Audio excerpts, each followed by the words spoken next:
Om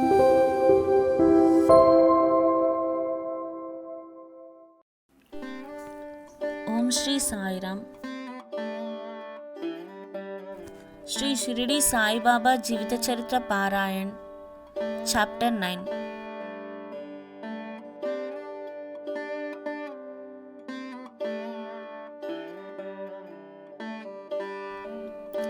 Effect of compliance and non-compliance with Baba's orders at the time of taking leave. A few instances mendicancy and its necessity. Devotees Tharkad families experiences Baba fed sumptuously. At the end of the last chapter, this was briefly stated that the bhaktas who obeyed Baba's orders at the time of taking leave fared well, and those who disobeyed them suffered many a mishap. This statement will be amplified and illustrated with a few striking instances and by other matters dealt with in this chapter. Characteristic of Shirdi pilgrimage. One special peculiarity of Shirdi pilgrimage was that none could leave Shirdi without Baba's permission, and if he did, he invited troubles. But if anyone was asked to quit Shirdi, he could stay there no longer. Baba gave certain suggestions or hints when devotees went to bid goodbye and take leave. These suggestions had to be followed. If they were not followed or were departed from, accidents were sure to befall them. We give below a few instances. Tatya Kote Patil. Tatya Kote was once going in a tonga to Kopargaon Bazaar. He came in haste to the masjid, saluted Baba, and said that he would go to Kopargaon Bazaar. Baba said, "Don't make haste. Stop a little. Forget the bazaar. Don't go out of the village." On seeing his anxiousness to go, Baba asked him to take Shama alias Madhavrao Deshpande with him. Not minding his direction, Tatya Kote immediately drove off his tonga. Of the two horses, one which cost 300 rupees was very active and restless. After passing Soli Vihir, it began to run rashly, got a sprain in its waist and fell down. Tatya was not much hurt but was reminded of Mother Sai's direction. On another occasion, while proceeding to Kolhar village, he disregarded Baba's direction and drove in a tonga, which met with a similar accident. European gentleman.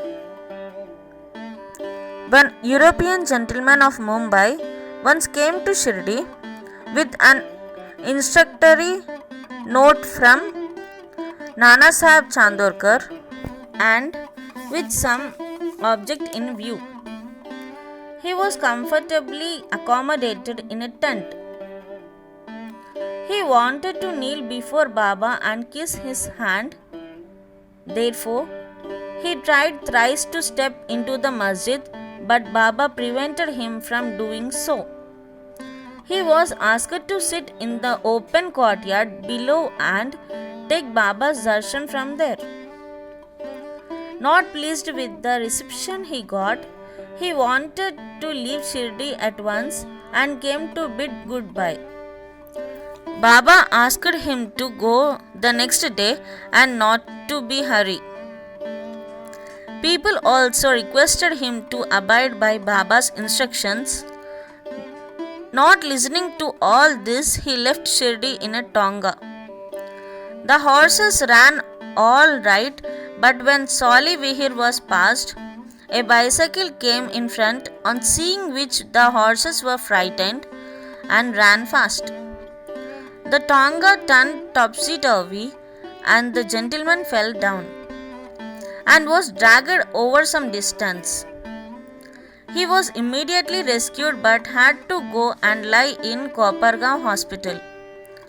For the treatment of his injuries, such experiences were legion, and people learned the lesson that those who disobeyed Baba's instructions met with accidents in one way or the other, and those who obeyed them were safe and happy.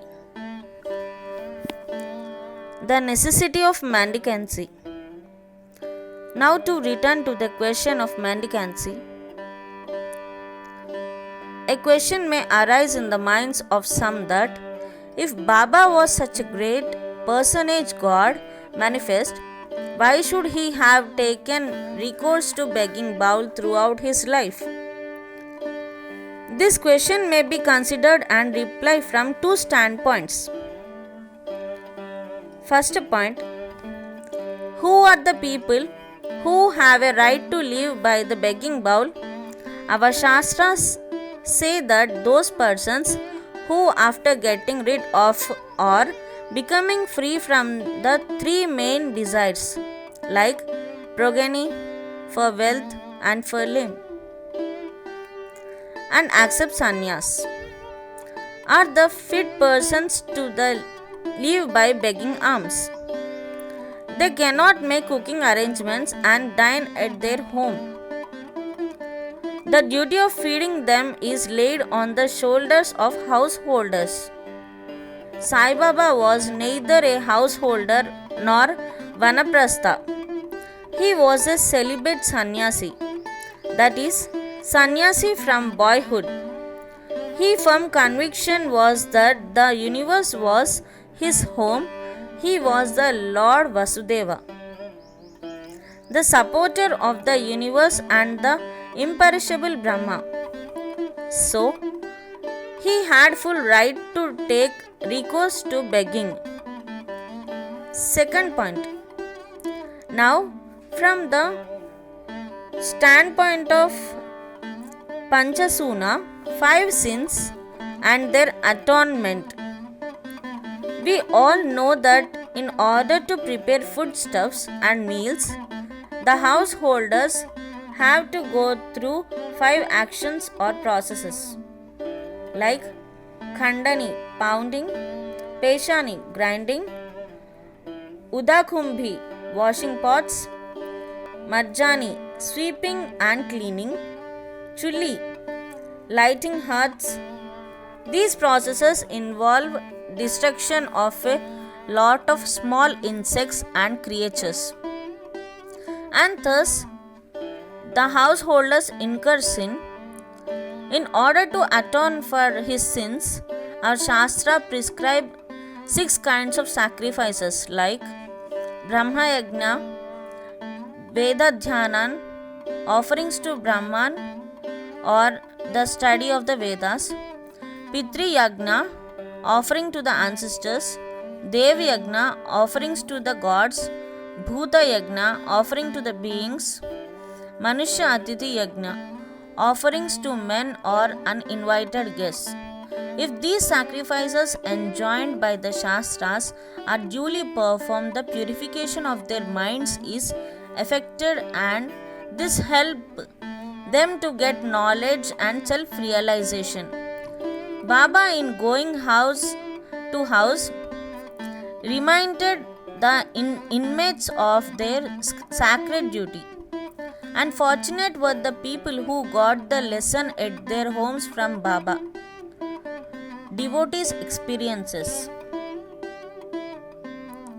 Now, to return to the other more interesting subject, Lord Krishna has said in the Bhagavad Gita 9-26, "Whosoever devoutly offers to me a leaf, a flower, or a fruit, or water, of that pure-hearted man, I accept that pious offering."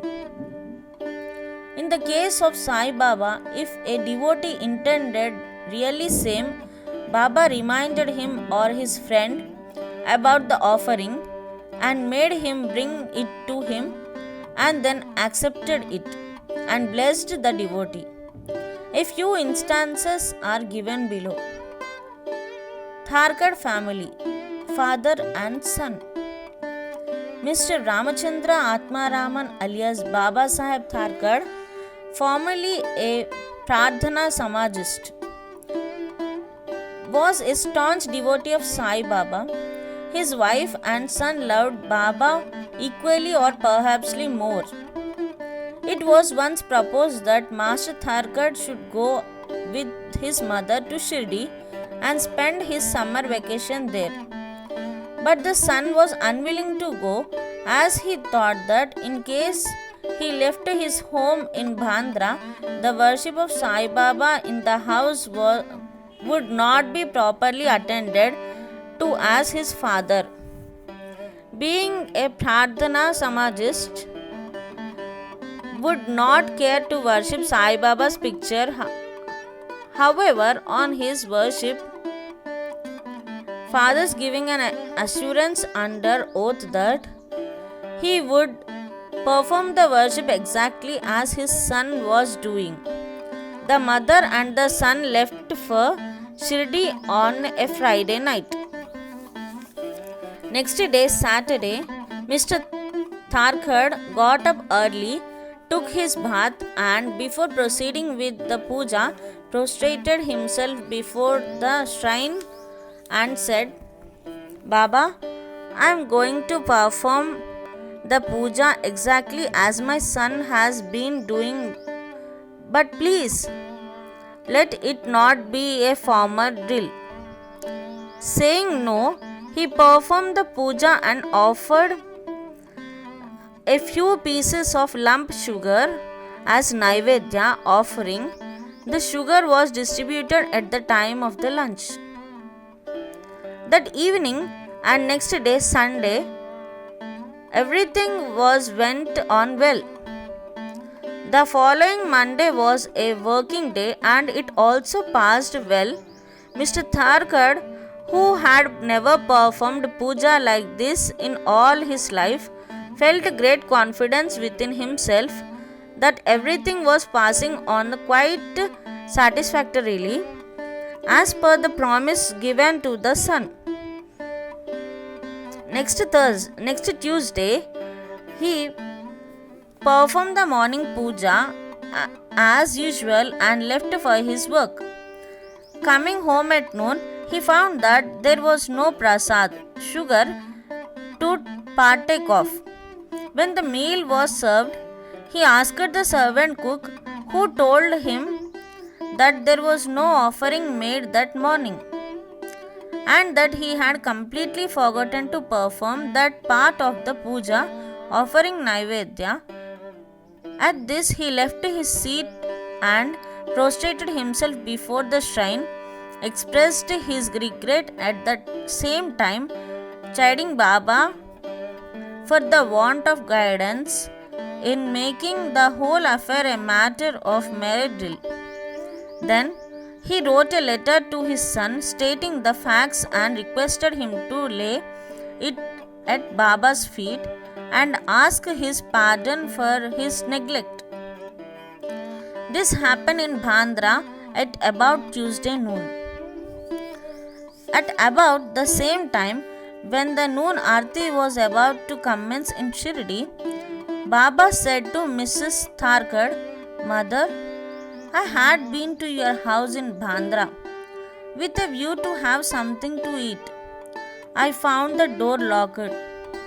I somehow got an entry and found to my regret that Mr. Tharkad had left nothing to eat for me. So I have returned with my hunger unappeased. The lady did not understand this, but the son, who was close by, understood the whole thing, that there was something wrong with the puja in Bandra, and he therefore requested Baba to permit him to go home. Baba refused this, but allowed him to perform puja here. Then the son wrote a letter to his father stating all that took place in Shirdi and implored his father not to neglect the puja at home. Both these letters crossed each other and were delivered to the respective parties at the next day. Is this not wonderful? Mrs. Tharkad.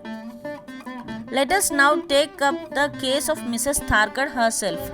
She offered three things: bharit, roasted brinjal and mixed with curds and spices; kacharya, circular pieces of brinjal fried in ghee; peda, sweet meat ball. Let us see how Baba accepted these.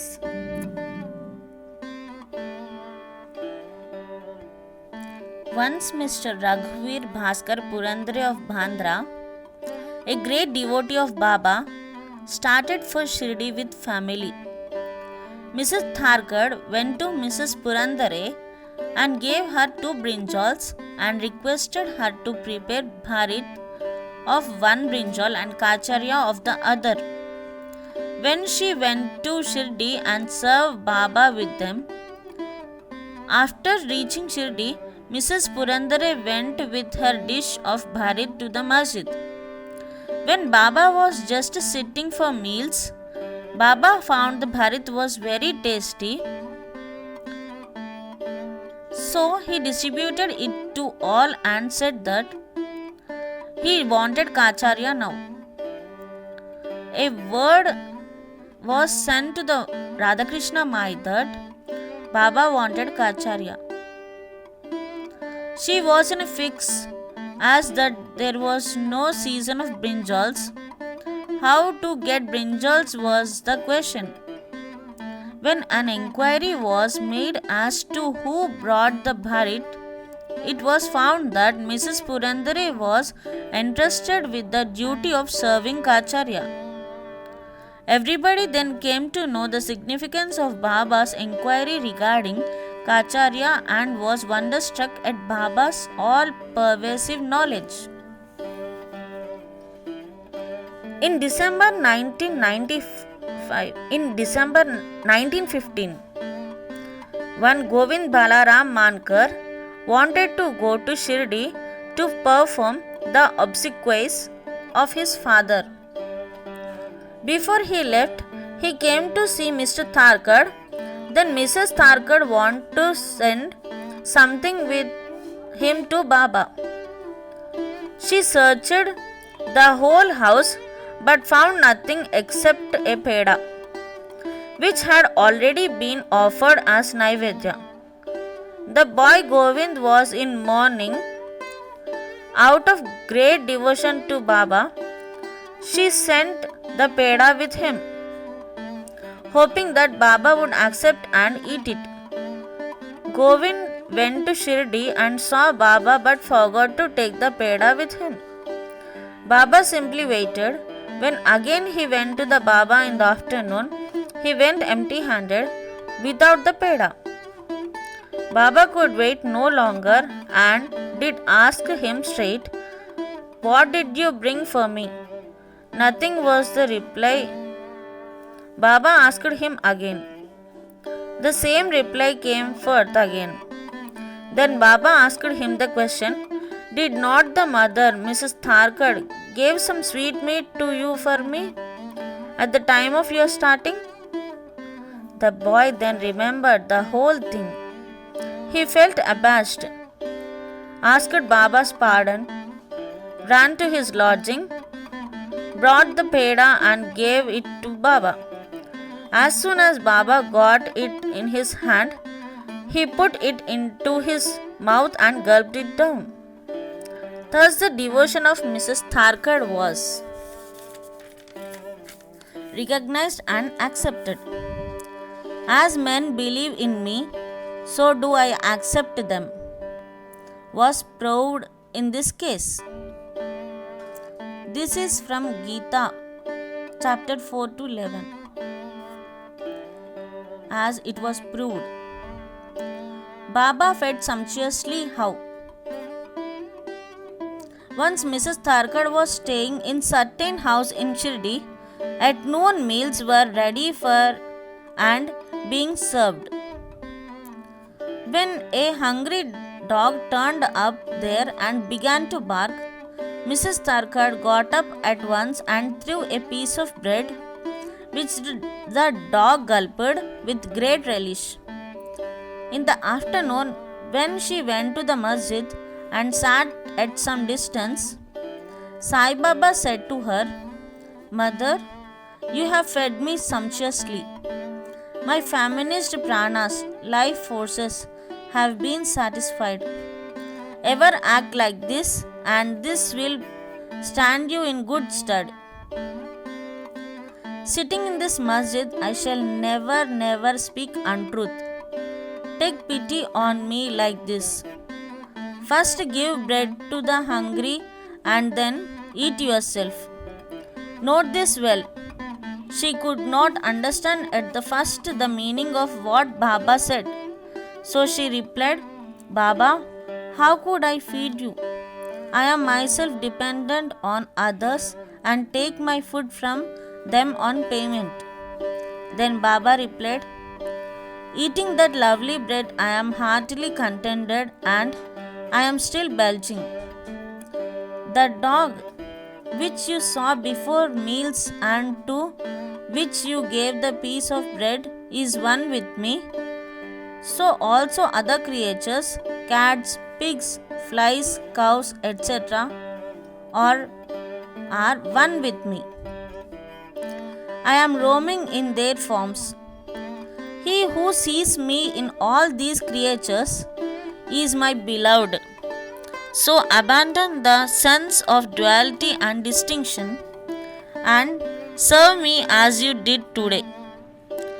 Drinking these nectar-like words, she was moved.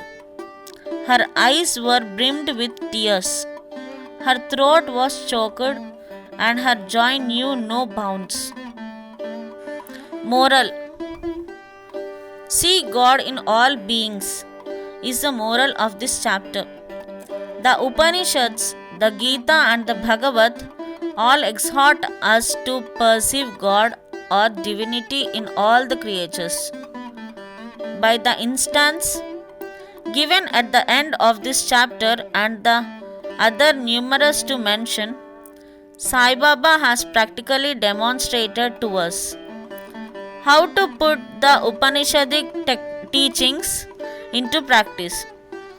In this way, Sai Baba stands as the best exponent or teacher of the Upanishadic doctrines. Bo to Sri Sai, peace be to all. Om Shri Sai Ram.